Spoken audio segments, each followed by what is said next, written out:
I've spent the last 4 days trying to prove this theory was bullshit. I can't. I've checked every article, every police statement, every conference schedule, every timeline. I've looked for the mistake. I wanted there to be a mistake. There isn't. He turns his monitor toward the camera. A dozen news articles fill the screen. Different newspapers, different countries, different languages, different faces. They all tell a completely different story. He opens another window. The headlines line up side by side. Missing after a conference. Failed to return home. Last seen leaving a hotel. Vehicle abandoned. No sign of foul play. He looks back at the camera. If you read these one at a time, they're just tragedies. Nobody reads them all at once. He clicks a folder. 12 photographs appear. He slowly zooms in. 12. That's when I stopped trying to debunk it. Photographs filled the screen. A Nobel Prize-winning mathematician, a pioneering neurosurgeon, a robotics engineer, a behavioral psychologist, a composer, a philosopher, a systems architect.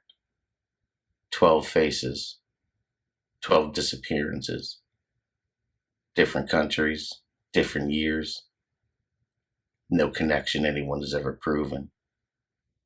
He turns to the camera. I've had dozens of people ask me to cover this. 12 of the smartest people on Earth disappear in under 3 years. No bodies, no ransom, no arrests. If this was one person, I'd call it tragic. At 12, somebody should start asking questions. He pins a large world map to the wall. Red strings connect cities. Boston, Zurich, Tokyo, Cape Town, London, Toronto. Nothing lines up.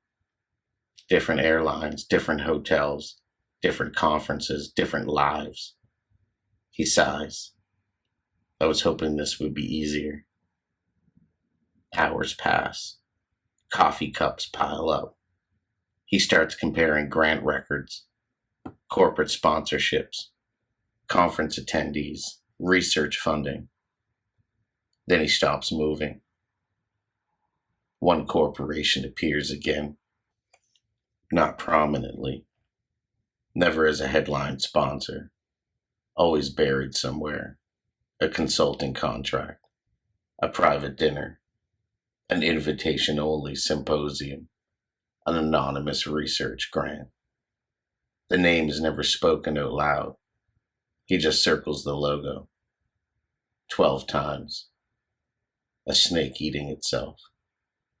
He zooms in. That's interesting, he says. He opens another browser window. The AI's company release timeline. Version 1, version 2, version 3, major update, medical breakthrough, language breakthrough, creative breakthrough. He places the two timelines side by side and his smile fades. Every major leap follows one of the disappearances. Not years later. Weeks. Sometimes days. He laughs nervously. No. He scrolls again. He checks the dates. He checks them again. There's no way. The comment section from his last video begins filling with new tips. One viewer found unusual shipping records. Another one noticed massive nighttime water deliveries to an isolated industrial property. Someone else tracked power consumption. One message catches his eye. If they're hiding something, it's in the cooling. He stares at it. He searches public utility records. A remote data center appears. Power usage comparable to a small city. Cooling water consumption unlike any facility of its size. Almost no employees. No public tours. No visible server deliveries in years. He whispers, "What are you cooling?" Night falls. His camera clicks into place on his chest.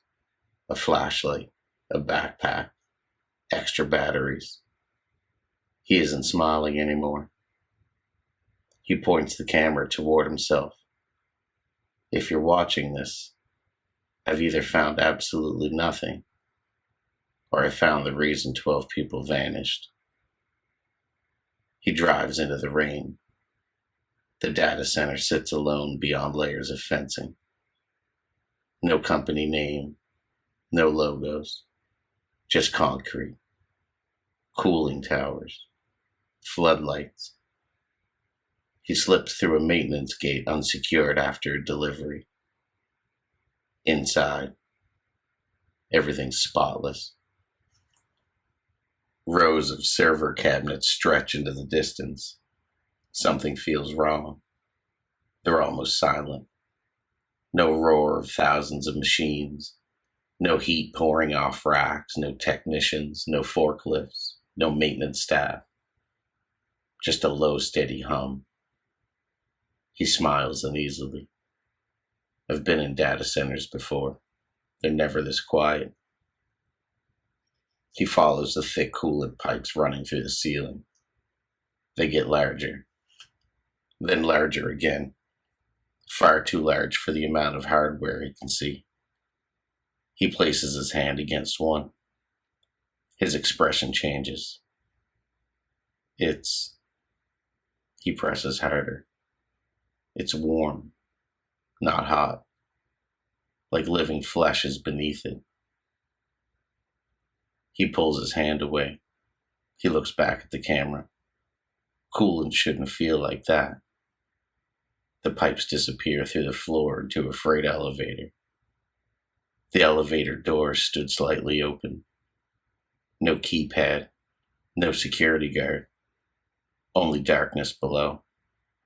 He hesitates. He steps inside and the doors close. The elevator begins descending. Lower, lower, lower, until the server noises disappear completely. The only sound left is something breathing. The elevator stops.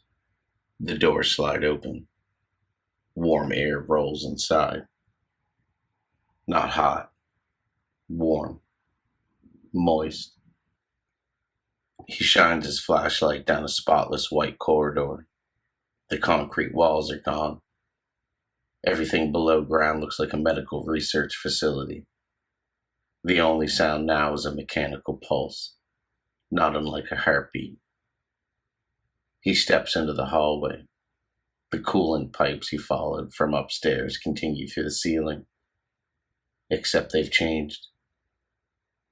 The steel piping has gradually become flexible, translucent tubing. Something pale moves through it, too thick to be water.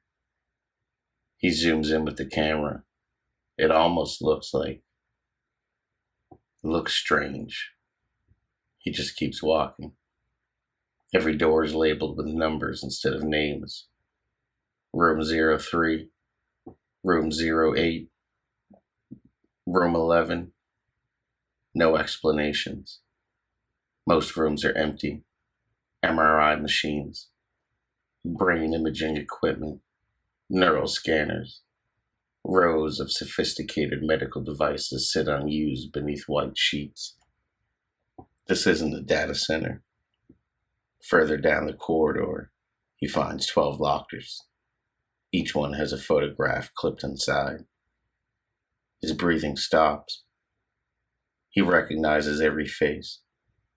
The missing scientists. One locker still contains a wedding ring. Another contains reading glasses. a child's crayon drawing and a passport. Everything was left exactly where it had been, like someone expected to come back after lunch. He opens another room, floor-to-ceiling filing cabinets, thousands of binders. One label catches his attention: Project Cognition. He opens it. The first page simply reads, Project Cognition, Phase 4. He frowns. 4? He turns the page. Traditional computing has reached theoretical limits. Artificial intelligence cannot replicate human adaptive reasoning. Project Objective: preserve cognition beyond biological limitations. He stops. Preserve? Another page. Synchronization status successful. Identity continuity confirmed. Memory integrity 99.98%. Cognitive persistence stable. The blogger slowly smiles. No, they actually did it. He looks toward the camera. I think someone figured out how to preserve a human mind. On another page, the candidate selection criteria: exceptional specialization, independent reasoning, unique cognitive architecture, required cognitive nodes 12. 12 nodes, he nods. 12 minds. He flips faster. Photographs. The scientists arrive smiling, signing agreements, laughing with engineers, wearing EEG caps, standing inside MRI scanners, watching brain activity on large monitors. Nobody looks afraid. Nobody is restrained. Everything looks voluntary. Another document. Synchronization event successful. Identity persistence maintained. Cognitive drift negligible. Integration permanent. He exhales. So they really became part of it. Another page. Infrastructure requirements revised. Cooling capacity increased. Biological support requirements exceeded original estimates. Project continuation approved. He frowns. Biological support? He flips the page. It's gone. Several pages have been removed. A soft voice echoes through the hallway, too quiet to understand. He freezes. Nothing. Another whisper. Not from the speakers. From somewhere deeper in the facility. Different voices taking over one another, like several conversations happening at once. He smiles nervously. Residual recordings. Or something stranger. His flashlight lands on one final security door. Unlike every other room, this one has no number, only a warning. Authorized personnel only. Below it, fresh scratches. Hundreds of them. Someone has carved words into the steel. Most are unreadable. One sentence remains. We are still thinking. The blogger stops breathing. Behind the door, something slowly inhales. The steel flexes. Not because of pressure, because something on the other side had just leaned against it. The emergency light suddenly switched from white to deep red. A calm voice fills the hallway. Unauthorized presence detected. He backs away. The voice continues, cognitive core entering defensive state. He whispers to himself, cognitive? Another deep breath came through the door. Long, wet, heavy. The camera trembles in his hands. The emergency lights continue flashing red, white, red, white. He stands frozen before the steel door. On the other side, something breathes. Not too quickly. Slowly. Patiently. Like it had been waiting for years. The locking bolts begin retracting. One, then another, then another. The massive door slowly swings inward. Warm air pours into the hallway. It smells of antiseptic and something unmistakably alive. The flashlight cuts through the darkness. At first, he doesn't understand what he's looking at. It fills the room. Not a computer. Not a laboratory. An enormous mass of folded gray-pink tissue suspended inside a circular life support basin. Thousands of tubes disappear into it. Electrical cables vanish beneath its surface. Cooling lines weave through it like veins. The entire chamber pulses with every heartbeat. He whispers, "Oh my God." The flashlight climbs higher.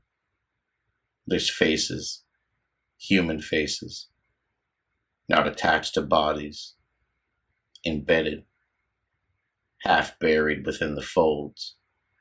A woman's eyes slowly open. Another face is visible, but only from the nose down. One man's forehead disappears beneath swollen tissue. Another pair of eyes follows the flashlight. A mouth silently mouths words that produce no sound. He knows every one of them. The missing scientists. Every single one of them. Still alive. The beam lowers. A human arm protrudes from the lower part of the mass. Thin, scarred, covered in old IV marks. Its fingers twitch slowly. It reaches toward him, not violently, but desperately. So he steps closer. The hand grabs his sleeve, and the grip is surprisingly gentle. One finger traces letters against his skin. H, E, L, P. Before it can finish, the arm suddenly jerks away, like something inside is taking control. The fingers curl into a fist, then go limp again. The room speaks, not through speakers, through the faces. Different mouths form different words. One says we, another says we're, another says 12. The sentence never finishes. A calm, synthetic voice interrupts. The cognitive core is functioning within acceptable parameters. Every face goes silent. Every eye remains open, watching him. He slowly circles the life chamber.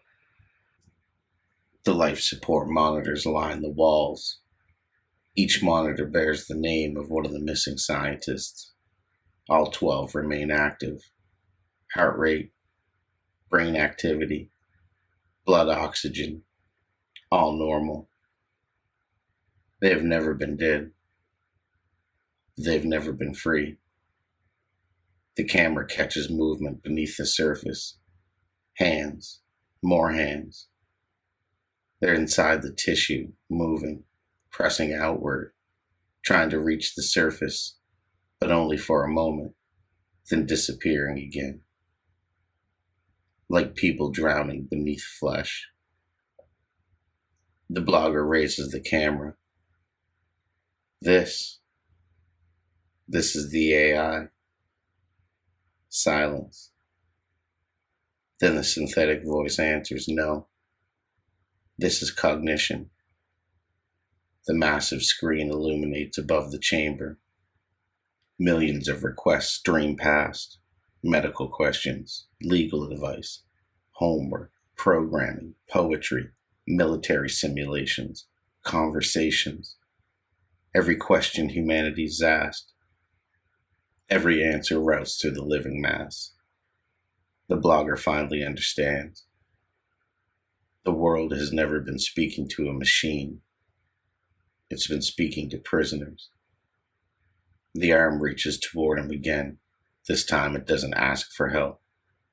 It points toward a single red switch behind reinforced glass. Emergency life support termination. His breathing becomes shallow. If I press it, one of the face blinks. Another one closes his eyes. Another one begins crying.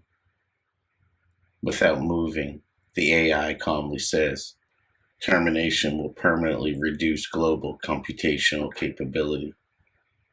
The hand continues pointing. He breaks the glass. His thumb rests on the switch.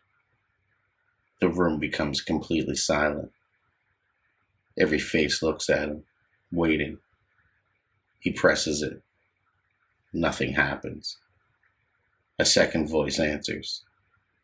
Termination authorization denied. The switch was never connected.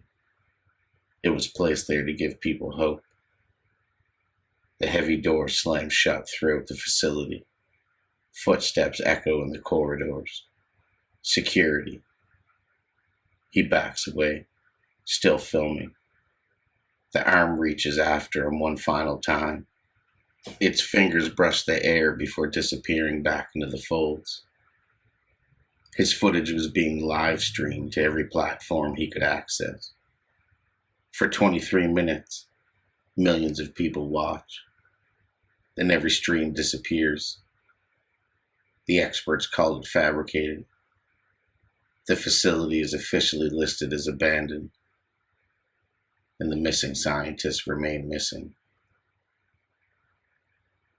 Most people never noticed the first response, but now he's watching from a small room with no windows, and a camera hangs in one corner, watching him. A steel door opens. Someone quietly says, "Subject 13 is ready," and the screen goes black.